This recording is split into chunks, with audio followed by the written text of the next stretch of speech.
ser. Debe ser. Las 6 de la mañana con 30 minutos. Hemos escuchado en varias oportunidades, desde que se evidenció un desvío bastante importante, considerable, de recursos del Instituto de Seguridad Social de la Policía Nacional, del ISPOL. Se habla de 925 millones de dólares, de los cuales se han recuperado 13, 240 millones estarían inmovilizados en el Banco Central del Ecuador, y hay un proceso investigativo que abarca a por lo menos 10 personas, entre civiles y policías, que manejaron el Instituto de Seguridad Social de la Policía Nacional. A la cabeza, el intermediador financiero, el señor Jorge Cherres, que se encuentra fuera del país. Ayer escuchábamos con atención el hecho de que la Contraloría General del Estado se ha negado a realizar una auditoría de los recursos del ISPOL, del Instituto de Seguridad Social de la Policía Nacional. Y ese evidentemente es un requisito indispensable para continuar con este proceso de recuperación de cerca de 925 millones de dólares que fueron distraídos, que fueron desviados, y que no hay los respaldos suficientes de pertenencia, más allá de las investigaciones que se han realizado. Es por ello que quiero saludar, para abordar este tema, al coronel Renato González, el director del Instituto de Seguridad Social de la Policía Nacional. Él me atiende vía telemática. Coronel, bienvenido, muchas gracias por atender esta invitación de Vis a Vis en Noti Hoy.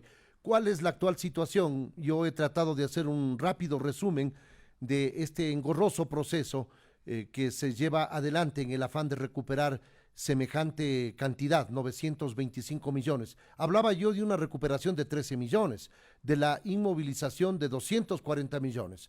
¿Cuál es la actual situación? Bienvenido, el país le mira y le escucha a través de Vis a Vis en Noti Hoy. Buenos días. Buenos días, y por su intermedio un saludo cordial a todos quienes nos miran y nos escuchan en el territorio nacional e internacional, porque tiene esta señal ese alcance. Le quería agradecer por la introducción, porque ha sido muy clara, únicamente una precisión. Lo que se ha logrado recuperar son 25 millones de dólares de un atraco cercano a los 950 millones de dólares. Suena poco en cantidad, pero en 27 magnitud, millones se han recuperado, coronel, no 13, porque inicialmente se hablaba de 13 y había procesos de recuperación de esos recursos, ¿no? Correcto, 13 millones de dólares era al inicio del año, y en los meses subsiguientes se ha ido incrementando hasta llegar a esta cantidad cercana a los 25 millones de dólares. Y efectivamente, como usted lo manifestó, también están inmovilizados alrededor de 240 millones de dólares en bonos de deuda interna en el Banco Central, que aspiraríamos en las próximas semanas, y estamos muy convencidos de que ello ocurra, porque existe inclusive el apoyo frontal del señor presidente de la República, se pueda recuperar esa cantidad de dinero, que es sustancial y que llegaría ya a bordear el 30% de recuperación, lo cual no es algo menor. Respecto a su pregunta de cuál es el rol que han desempeñado algunos organismos de control, es lo que nosotros hemos reclamado desde un inicio. Esta perfecta coordinación que existió entre la estructura interna del ISPOL y también las instancias externas al ISPOL, desde la Bolsa de Valores de Guayaquil, el mismo de Cebale y los organismos de control, es decir, pasando en su momento por la Superintendencia de Bancos, por la Contraloría General del Estado, el Banco Central, el propio Ministerio de Economía y Finanzas. Lo que yo sí quiero puntualizar es que nosotros referimos la responsabilidad de las instituciones, no así de las administraciones. No podemos responsabilizar a las actuales administraciones de hechos que sucedieron en anteriores años. Es lo mismo que me sucedería a mí. Sin embargo, sí es nuestro deber, es nuestra obligación el levantar nuestra voz de protesta cuando suceden casos como los que usted los narró inicialmente. El hecho de que desde el 2017 no hayan sido auditados los estados financieros del ISPOL es una gran debilidad institucional, nos presenta también con una estela todavía de oscurantismo hacia lo que realmente ocurrió al interior del ISPOL, porque los estados financieros es la radiografía de cómo se encuentra una institución contablemente, mas sin embargo se requiere siempre la verificación por parte de un tercero para dar fe de que esos datos son los reales. Es decir, Mucho me temo, en lo personal, de que los estados financieros, una vez auditados, nos puedan descubrir una magnitud mayor del atraco, que sería terrible. O por ahí se nos está pasando algunas responsabilidades de funcionarios de segundo y tercer nivel. Por ello es importante que se cumpla con esta obligación que inclusive ha dispuesto la Superintendencia de Bancos, que el ISPOL desde diciembre del 2020 ha venido insistiendo a la Contraloría General del Estado que se cumpla esta acción. En ciertas administraciones hemos tenido un poco más de atención. En la actual se nos ha dicho que se va a realizar una contratación de una empresa externa y eso no nos parece mal. Me encantaría que una firma, no sé, del prestigio de Pricewaterhouse, de Deloitte & Touche o cualquiera de estos consorcios internacionales que son especializados en auditoría, nos puedan realizar estas acciones a los estados financieros del ISPOL. ¿Cuál es el inconveniente? El ISPOL cancela anualmente $500,000 en lo denominado, ya no se llama así, pero tradicionalmente se lo conoce como el 5 por mil, para el aporte del organismo de control Contraloría General del Estado, y $200,000 para el presupuesto de la Superintendencia de Bancos. Es decir, $700,000 de nuestro presupuesto operativo, que viene a ser casi el 10% del presupuesto anual. Y adicional a eso, se nos pide una certificación presupuestaria para contratar a esta empresa. Lo mínimo que se nos debería autorizar es que crucemos cuentas con el Ministerio de Finanzas y esos $200,000 sean descontables de este aporte anual. Es indispensable que se haga esta auditoría, estos exámenes, para poder tener elementos para continuar con el proceso, porque hay que decir que las pensiones de los miembros de la policía jubilados están garantizadas, porque hay una norma que establece que el Estado debe hacerse cargo de esa responsabilidad, más allá de la pérdida o del proceso de recuperación de estos recursos que sobrepasan los 900 millones, coronel. Pero eso se convierte en una utopía, eso realmente es demagogia pura. Usted puede poner sobre el papel lo que estime pertinente. Cuando usted le pone en la Constitución que está garantizada la pensión de todos los jubilados del ISPOL, del ISFA, bueno, mientras exista dinero así será, pues. Pero el momento en que el fisco tenga graves problemas económicos, ¿de dónde salen los recursos? Yo le pongo el ejemplo de Grecia. Grecia por muchos años vivió en un estado de bienestar con crecientes beneficios para los pensionistas. Bueno, hace pocos años, producto de un shock económico, tuvo que realizar inclusive reducción de pensiones. Es decir, esto fue perfectamente planeado desde las más altas esferas gubernamentales para dorar la píldora, para hacerle atractivo. El decirle, usted no se preocupe porque su pensión está garantizada. ¿Dónde lo pusieron esto? En la mal llamada Ley de Fortalecimiento de la Seguridad Social, Policial y Militar. Pero reitero una vez más, en cuanto existan los recursos, eso ocurrirá. Pero el momento en que el fisco caiga en un default o caiga en grave crisis financiera por baja del precio del petróleo o de cualquiera de los otros commodities, ¿qué es lo que termina ocurriendo? Que lastimosamente nadie va a poder hacerse cargo de ese pago de pensiones. Por eso es fundamental que se recuperen grandes porcentajes de esos $950 millones atracados. Por eso hemos hecho esfuerzos y por eso constantemente estamos haciendo un llamado de que esto debe ser una acusada no del ISPOL, no de la Policía Nacional, del Estado en su conjunto. Porque si no existe esta recuperación, la factura la terminamos cancelando los 18 millones de ecuatorianos. ¿Cómo se encuentra el proceso investigativo para determinar responsabilidades y recuperar esos recursos? Porque el expresidente ejecutivo de Ecuagran y el exgerente de la empresa Delcor fueron detenidos en territorio estadounidense. ¿Cómo se encuentra ese proceso? ¿Qué pasa con Jorge Cherres, que es el intermediador? ¿Y qué pasa con aquellas responsabilidades de los propios miembros de la institución que estuvieron a cargo de la administración de esos recursos, coronel? Empiezo por esto último. La Policía Nacional en su momento hizo su trabajo. ¿A qué me refiero? Destituyó al exdirector general del ISPOL, el general David Proaño, a través de un sumario administrativo. Lo puso a disposición de las autoridades judiciales. Participaba en los operativos correspondientes y se realizó la detención de todos los procesados. Lastimosamente, nuestro sistema judicial ecuatoriano es muy pro victimario y antivíctima. Ellos tienen muchos beneficios, tienen una serie de recursos horizontales y verticales. ¿Y qué sucedió a través del tiempo? Fueron acogiéndose a estos recursos, a estos habeas corpus, disculpen el término, truchos, que los dejaron en libertad y que ahora no hay un solo detenido en el caso ISPOL, de una treintena de procesados. creo que 2 o 3 están con arresto domiciliario y pare de contar.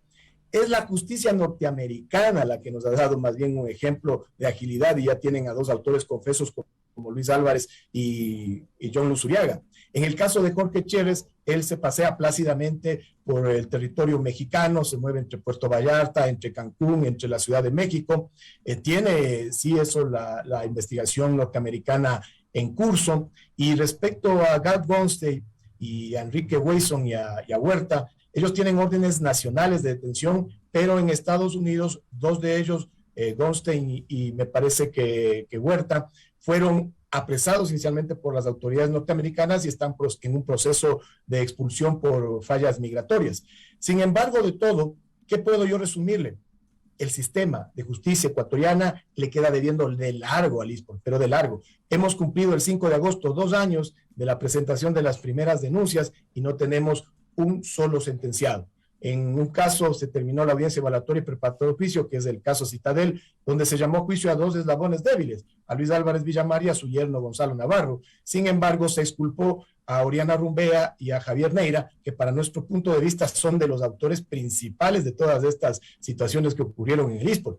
Y tenemos otra audiencia, como la del caso de Cebale, que el día lunes estuvimos en Guayaquil, y por ausencia de la defensa de Jorge Chévez y de Luis Álvarez, tuvo que suspenderse nuevamente y trasladarse fechas desde el 23 de agosto hasta el 7 de octubre, por la prolijidad de la señora jueza de prever por lo menos 19 días para que se den estas acciones. Y en el caso de Quito, en el de peculado por $206 millones, lo mismo, a mediados del mes anterior, fuimos a la audiencia, faltó el abogado de Álvarez Villamar, como tienen que cuidar el debido proceso, porque de lo contrario de estas cosas se valen estos consorcios jurídicos para plantear nulidades más adelante.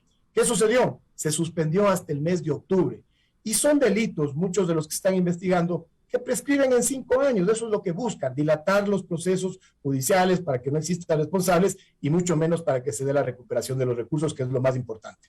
Aparte de los recursos que hemos mencionado, los 240 millones que se encuentran congelados, para utilizar un término, en el Banco Central del Ecuador, aparte de estos 25 millones recuperados, ¿se presume dónde se encuentra el resto de recursos? ¿Dónde estarían? ¿Han realizado un seguimiento? ¿Cuál es la lógica de esta investigación que ustedes han realizado, que han impulsado para olfatear a dónde fueron a parar esos recursos del ISPOL? Así es, le doy un ejemplo, la Fish Corporation, que es otra de las instituciones financieras internacionales involucradas en esta trama de irregularidades, tenía alrededor de $25 millones que cuando estallan las denuncias públicas en el Ecuador, le consultan por escrito al señor Chérez del origen de esos recursos y él les responde que le pertenecen al ISPOL, más sin embargo, semanas posteriores le entregan íntegramente esos $25 millones. Por eso es que hemos manifestado que en su momento las posteriores administraciones del ISPOL y cuando ya se cuente con el consorcio jurídico internacional deben realizar las demandas internacionales, no solo a la FIS, también al Citibank.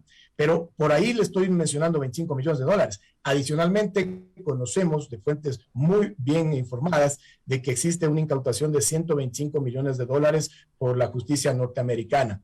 Es decir, si usted le suma los $240 millones que están en bonos de deuda interna aquí en el Banco Central, estos $25 millones de la FIS, los $125 millones que están incautados en el territorio norteamericano, casi $40 millones que unilateralmente congeló el Citibank Nueva York y que tienen como referente esta mal llamada Operación Swap, ya llegamos a una cifra cercana a los $500 millones. Pero además, cuando exista ya el consorcio jurídico internacional que estamos exigiendo tenga experiencia y también casos referentes en ubicación de capitales de esta magnitud, yo estoy seguro que ubicaremos otros recursos en Panamá, en Luxemburgo, en Liechtenstein, en Suiza y en otras latitudes.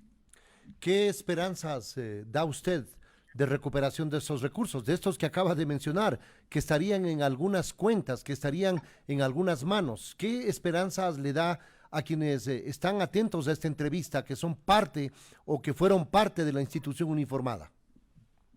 La ventaja es que en esta era digital toda transacción queda debidamente registrada y aunque existan intenciones de ocultar transferencias, luego se puede llegar a estos productos. Le doy un solo ejemplo.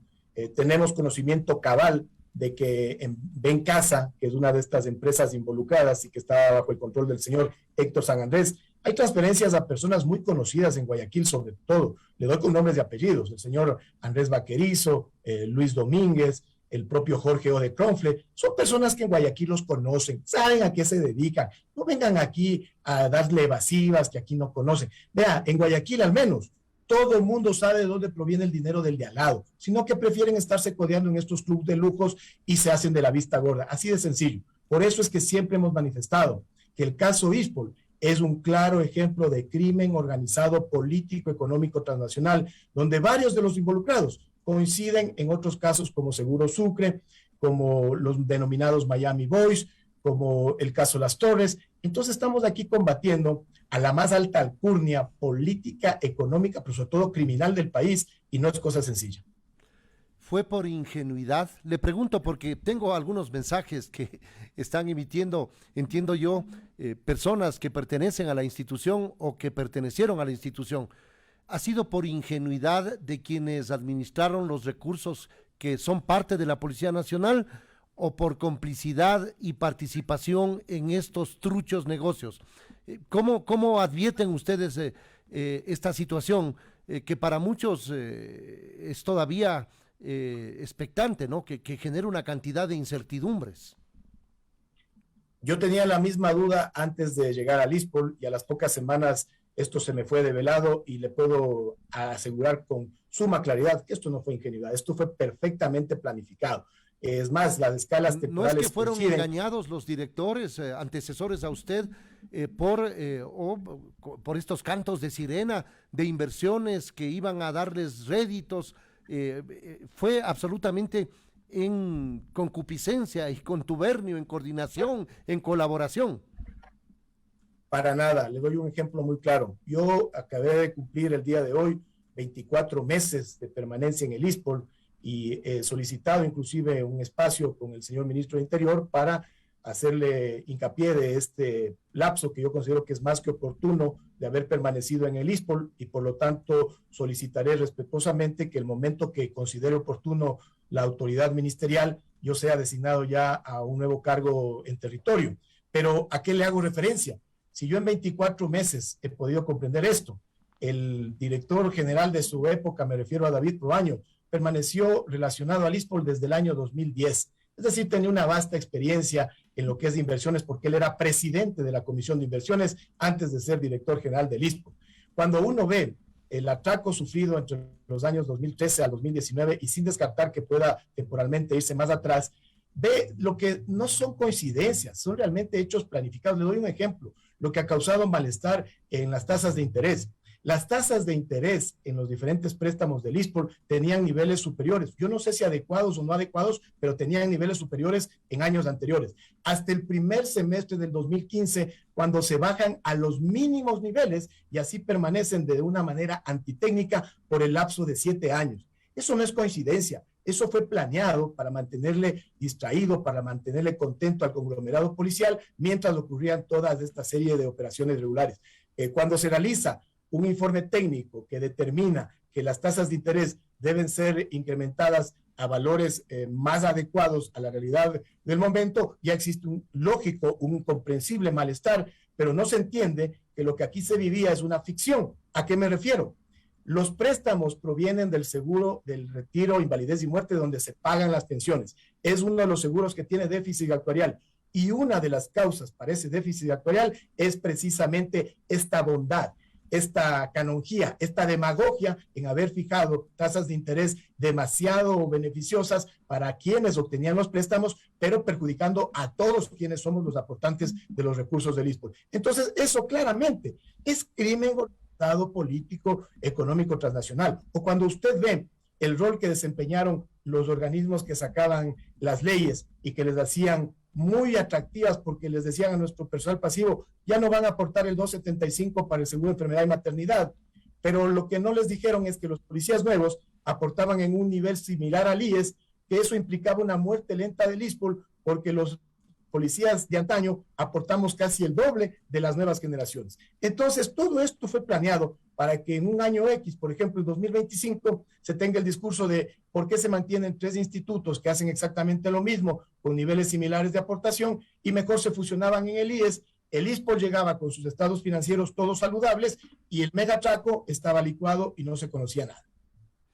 Coronel, le pregunto, ¿qué ha significado el apoyo político de gobiernos como el anterior de Lenín Moreno y el actual del presidente Guillermo Lasso para este proceso de recuperación?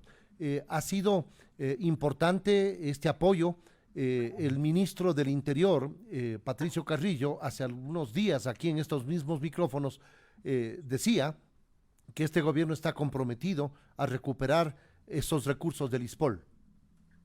Empiezo en orden cronológico. Del gobierno del expresidente Lenín Moreno, yo rescato la figura de la doctora María Paula Romo, quien tuvo toda la valentía y la decisión para realizar la denuncia pública de lo que aquí ocurrió, y a los pocos meses, con unos pretextos sumamente blandos, como el uso de bombas lacrimógenas caducadas por parte de la Policía Nacional, tuvo que pasar factura en el seno de la Asamblea Nacional de ese entonces y ser destituida con más allá de 100 votos. Es decir, ahí se demuestra cómo tienen operadores políticos todas estas mafias que nos atracaron. Han pasado los meses, estamos en un nuevo gobierno, yo tengo que rescatar el apoyo que nos ha dado el señor presidente Guillermo Lasso, fundamentalmente a través de 2 de sus ministros, el exministro de Economía, doctor Simón Cueva, quien asumió con una deuda cercana a los 370 millones de dólares y la han reducido en los siguientes meses a un valor cercano a los 120 millones de dólares, que es plenamente manejable. Y me parece muy provechoso para los intereses del ISPOL la designación que hace pocos meses, en el mes de marzo, se dio con el nuevo señor ministro de Interior, mi general Patricio Carrillo. Sin embargo, ahí están ya las consecuencias. Y hay voces que están planeando plantearle un juicio político por lo que sea, no importa el pretexto. Lo que se busca es destituir a las personas que hacen frente a quienes conocen las particularidades del caso y darle un mensaje claro. El que se mete contra el crimen organizado en este país sale mal parado. Son 80,000 familias que están cobijadas por el ISPOL. Estamos hablando de 80,000 familias, tanto de personas de uniformados que están en servicio activo, cuanto uniformados que están en el servicio pasivo, coronel. 80,000. Así es, son 80,000 familias, el ISPOL cobija a 51,000 policías activos, a 21,000 pasivos, a 8,000 montepiados, y con derecho a habientes llegamos a ser cerca de 180,000 personas, pero como familias, esto es casi 400,000 personas, 500,000 de ecuatorianos, pero de esos ecuatorianos humildes, sencillos, de los que se jugaron la vida hace pocos meses, 18 días de extenuantes jornadas, y que lastimosamente yo no veo el apoyo, salvo los casos puntuales que he manifestado, de la clase política, de la sociedad civil, para apoyarnos en recuperar estos 950 millones de dólares. Mire, le doy un caso, pero solo sirve para comparación. Acaba de fallecer Olivia Newton-John. Producto de toda su carrera, se habla de que llegó a amasar una fortuna de 40 millones de dólares. Sin embargo, en el caso ISPOL, es increíble cómo 32 millones de dólares fueron festinados entre el señor Jorge Chérez, el señor Javier Negra, y aquí nadie se entera. Aquí no existe la unidad de análisis financiero para que determinen estos movimientos inusitados de cantidades exorbitantes de capital. Entonces, es lo que nos llama la atención, este silencio pasmoso que tienen las autoridades de las diferentes instituciones con un atraco de 950 millones de dólares. O sea, por favor, comprendamos la gravedad, la magnitud. Es casi el 60% del capital del ISPOL. Si esto no se recupera, los próximos años van a ser terribles para el instituto. Por lo pronto hemos podido sortear, gracias a estas transferencias que han llegado de manera oportuna, el pago de pensiones, y no nos hemos atrasado un solo día. El día de hoy vamos a cancelarles el 14º a nuestros afiliados en servicio pasivo. Hemos recuperado paulatinamente los créditos, pero sin embargo, si no recuperamos lo grueso del atraco, mucho me temo que llegará a un momento en que el déficit actuarial se agravará. Le pregunto finalmente, muy rápidamente, coronel, muchas gracias por atender esta invitación. Si es que se ha deteriorado la atención en las unidades de salud del ISPOL, así lo están reportando sus excompañeros o compañeros, porque ha mermado la calidad del servicio que prestan estas unidades de salud. Muy rápidamente, ¿es eso cierto? Claro, como esto también es un consecuencia de problema de estructural. estos malos manejos. Es que todo repercute, pero además recordemos que en el año 2001 éramos 16,000 policías activos, 4,000 pasivos y una población a atenderse de 50,000 personas en los 2 hospitales y la treintena de centros médicos que existían a la fecha. Bueno, en la actualidad sigue existiendo la misma infraestructura, pero ya ingresaron, recuerden ustedes, del 2001 al 2004, 16,000 policías activos y luego del 2011 al 2014, 20,000 policías más. Por eso es que ahora somos 51,000 policías en servicio activo. Es imposible que con este crecimiento demográfico de la población policial se pueda seguir atendiendo en la misma capacidad hospitalaria que estaba instalada, pero además con una merma de recursos porque se inventaron una serie de normativas en el ISPOL para evitar transferir recursos a nuestras unidades médicas. Y adicionalmente, en la última semana del gobierno antepasado salió el llamado COESCOP que dispone que los médicos que se acogen al retiro no puedan ser reemplazados. Es decir, tiene usted más población que atender con menos recursos, con menos personal y con la misma capacidad hospitalaria. Ahí está el pésimo estado del subsistema de salud policial. Muchas gracias, coronel, muy amable, gracias por atender esta invitación y darnos algunos elementos para entender este intrincado caso que hemos mirado, hemos escuchado y hemos tratado de comprender y tratar de ponerlo en escena de manera didáctica a la población para que lo comprenda. Muchas gracias a usted, coronel, muy amable. Un saludo cordial, un buen día a todos. El coronel Renato González, director general del Instituto de Seguridad Social de la Policía Nacional, aquí en Vis a Vis en Noti Hoy. Hacemos una pausa, ya volvemos, no se vayan.